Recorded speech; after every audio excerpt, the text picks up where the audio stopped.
Hey y'all, so let's chat a little while my daughter and her friend helped me with a little glow up because honey, I have been a mess, a complete mess.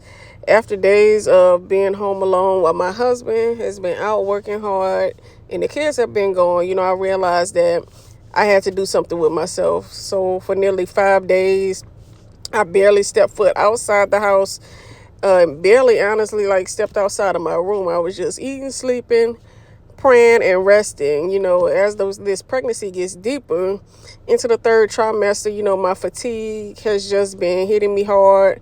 I'm really drained, dizzy, and just physically exhausted. Being pregnancy in your 30s is no joke. On top of, trying to do chores and everything, it's just been really hard.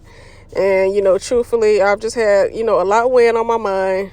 Once summer started and the kids ran off the first chance they got, I suddenly had a lot more quiet and alone time. And when those four walls close in, the thoughts, the prayers, emotions, and sleep all run deep, especially during pregnancy. And at this point, I just had to check myself because it was just starting to feel like depression creeping in. Like, girl, we cannot just keep laying here forever. Even if you are tired and pregnant, overwhelmed, and emotionally drained. I just had to get up. And, sometimes we guilt ourselves for getting the rest we actually need. We call ourselves lazy, unproductive, stubborn, and not doing enough. But truthfully, when my body says to slow down, I listen to it and I try my best to drown out those negative thoughts that the enemy tries to plant in my mind.